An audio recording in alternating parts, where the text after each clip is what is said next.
ಸ್ನೇಹಿತರೆ ನಮಸ್ಕಾರ. ನಾನು ನಿಮ್ಮ ಪ್ರೀತಿಯ ಜನಸ್ನೇಹಿ ಯೋಗೇಶ್. ಕೆಲವೊಬ್ರದ್ದು ಮನೆ ಚೆನ್ನಾಗಿರುತ್ತೆ, ಮನಸ್ಸು ಚೆನ್ನಾಗಿರಲ್ಲ. ಆದರೆ ಇಲ್ಲಿ ಇವ್ರದ್ದು ಮನೆ ಚೆನ್ನಾಗಿಲ್ಲ, ಆದರೆ ಮನಸ್ಸು ಪರಿಶುದ್ಧವಾಗಿದೆ. ಅದಕ್ಕೆ ಭಗವಂತ ಆಶೀರ್ವಾದ ಮಾಡಿದ್ದಾನೆ. ಕೆಲವು ತಿಂಗಳ ಹಿಂದೆ ಇವರು ಇದ್ದಂಥ ದುಸ್ಥಿತಿಯನ್ನು ನಿಮಗೆ ತೋರಿಸಿದ್ದೆ. ತುಂಬ ಕಷ್ಟದ ಪರಿಸ್ಥಿತಿಯಲ್ಲಿ ನಿಜವಾಗ್ಲೂ ಒಂದು ಟಾರ್ಪಲ್ ಕಟ್ಕೊಂಡು ಜೀವನ ಮಾಡ್ತಾ ಇದ್ದಾರೆ ಅಂತ. ಸೊ ಇವರಿಗೆ ಸ್ನಾನ ಮಾಡೋದಕ್ಕಾಗಲಿ, ಅಡುಗೆ ಮಾಡ್ಕೊಳ್ಳೋದಕ್ಕಾಗಲಿ, ಮಲಗೋದಕ್ಕಾಗಲಿ ವ್ಯವಸ್ಥೆ ಇಲ್ಲ ಅಂತ ನಾನು ನಿಮ್ಗೊಂದು ವಿಡಿಯೋ ಮಾಡಿ ತೋರಿಸಿದ್ದೆ. ನೋಡಿ ಅವರ ಯಾವ ಥರ ಒಂದು ದುಸ್ಥಿತಿಲಿದ್ದಾರೆ ಅಂತ ನೀವು ನೋಡ್ಬೋದು. ಸೊ ಈ ಥರ ಒಂದು ತುಂಬಾ ಕಷ್ಟದ ದುಸ್ಥಿತಿಯಲ್ಲಿ ಅವರು ಇದ್ದರು. ಇದರ ನೋಡಿ, ಈ ಒಂದು ಒಂಥರ ಕಾಫಿ ತೋಟ, ಈ ಕಾಫಿ ತೋಟದಲ್ಲಿ ಒಂಥರ ನಿರ್ಜನ ಪ್ರದೇಶದಲ್ಲಿ ಇವರು ಜೀವನ ಮಾಡ್ತಾಯಿದ್ರು. ಇವರ ಕಷ್ಟವನ್ನು ನೋಡೋಕ್ಕಾಗದೆ ಭಗವಂತ ಆಶೀರ್ವಾದ ಮಾಡಿದ್ದಾನೆ. ಇವತ್ತು ಈ ರೀತಿ ಮನೇಲಿದ್ದಂಥವ್ರು ಯಾವ ರೀತಿ ಬದಲಾಗಿದ್ದಾರೆ ಗೊತ್ತಾಗಬೇಕು ಅಂದರೆ ಈ ವಿಡಿಯೋನ ಕಂಟಿನ್ಯೂ ಆಗಿ ನೋಡಿ, ಜೊತೆಗೆ ವಿಡಿಯೋನ ಶೇರ್ ಮಾಡಿ. ನಿಮ್ಗೆ ಏನು ಅನ್ನಿಸ್ತು ಈ ಒಂದು ವಿಡಿಯೋ ಬಗ್ಗೆ ಅಂತೇಳಿ ಕಮೆಂಟ್ ಮುಖಾಂತರ ತಿಳಿಸಿ. ಈ ಒಂದು ವಿಡಿಯೋ ಪ್ರತಿಯೊಬ್ಬರಿಗೂ ಸ್ಫೂರ್ತಿ ಆಗ್ಬೋದು, ಶಕ್ತಿ ಆಗ್ಬೋದು, ಒಂದಷ್ಟು ಸಮಾಜದಲ್ಲಿ ಬದಲಾವಣೆ ಕೂಡ ಆಗ್ಬೋದು. ಪ್ರತಿಯೊಬ್ಬರು ಕೂಡ ತಪ್ಪದೆ ಈ ವಿಡಿಯೋ ಶೇರ್ ಮಾಡಿ. ಎಲ್ರಿಗೂ ಒಳ್ಳೇದಾಗಲಿ. ಜೈ ಹಿಂದ್, ಜೈ ಕಂಟಕ ಮಾತೆ. ಶನೇಶ್ವರ ಒಳ್ಳೇದು ಮಾಡಲಿ. ತುಂಬ ಕಷ್ಟ ಈ ಥರ ಜಾಗಗಳಲ್ಲಿ ವಾಸ ಮಾಡೋದು. ದೇವ್ರು ಮನ್ಸು ಮಾಡಿಬಿಟ್ರೆ ತಿರ್ಕ ಅರಸನಾಗಬಲ್ಲ, ಅರಸ ತಿರ್ಕನಾಗಬಲ್ಲ. ಸೊ ಆ ಒಂದು ಸ್ಟೋರಿ ಈ ಒಂದು ಕತೆಗೆ ಅನ್ವಯಿಸುತ್ತೆ. ನೀವು ಕೊಟ್ಟಂತ ₹1 ಹಣದಿಂದ ಇಲ್ಲಿ ಒಬ್ಬರ ಬಡ ಜೀವಗಳ ಜೀವನವೇ ಬದಲಾಗಿದೆ.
ನಮಸ್ಕಾರ, ನಾನು ನಿಮ್ಮ ಪ್ರೀತಿಯ ಕಾಮಿಡಿ ಕಿಲಾಡಿ ರಮೇಶ್ ಯಾದವ್ ಮಾತಾಡ್ತಿರೋದು. ವಿಷಯ ಏನಪ್ಪ ಅಂತ ಹೇಳಿದ್ರೆ, ಇವತ್ತು ಬೆಂಗಳೂರಲ್ಲಿ ಒಂದು ಆಶ್ರಮ ನಡೆಸ್ಕೊಂಡು ಬಂದಂಥ ಜನಸ್ನೇಹಿ ಯೋಗಿ ಸರ್ಗೆ ಅವ್ರ ಪಾದಕ್ಕೆ ನಾನು ನಮಸ್ಕಾರ ಮಾಡಲೇಬೇಕು. ಯಾಕಂದರೆ ಅವರು ಮಾಡ್ತಕ್ಕಂಥ ಒಂದು ಕೆಲಸ ಭಾರಿ ಅದ್ಭುತ.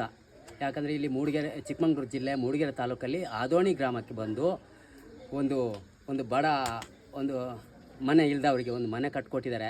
ಅದನ್ನು ನಿಜಕ್ಕೂ ನಾನು ಮೆಚ್ಚಲೇಬೇಕು. ನಾನು ಅಂತಲ್ಲ, ಪ್ರತಿಯೊಬ್ಬರು ಮೆಚ್ಚಲೇಬೇಕು. ಯಾಕಂದರೆ ಅಲ್ಲಿ ಸಾವಿರಾರು ಜನನ ನೋಡಿಕೊಂಡು ಪಾಪ ಆ ಆಶ್ರಮದಲ್ಲಿ ಅದನ್ನು ಒಂದು ಬದಿಗಿಟ್ಟು ಇದನ್ನು ಇಲ್ಲಿ ಗುರುತು ಮಾಡಿ ಇವರಿಗೊಂದು ಮಂಜುನಾಥ್ ಅವ್ರಿಗೊಂದು ಮನೆ ಮಾಡಿಕೊಟ್ಟಿದ್ದಾರಲ್ಲ, ಅದಕ್ಕೆ ನಾನು ಯಾವತ್ತೂ ಅವರಿಗೆ ಚಿರಋಣಿಯಾಗಿರ್ತೀನಿ. ಅವರಿಗೆ ಮತ್ತೊಂದು ಸಲ ನಾನು ಧನ್ಯವಾದ ಹೇಳೋಕ್ಕೆ ಇಷ್ಟಪಡ್ತಿದ್ದೀನಿ. ಎಷ್ಟು ವರ್ಷಗಳಿಂದ ಅವರು ಜೋಬಲ್ಲಿದ್ದರು? ಸಾಮಾನ್ಯ ಅವರೊಂದು 30 ವರ್ಷ ಮೇಲೇನೆ ಆಯ್ತು ಸರ್. ಒಂದು ಟಾರ್ಪಲ್ ಹಾಕೊಂಡು ಪಾಪ ಭಾರಿ ಬಡತನದಲ್ಲಿದ್ದರು.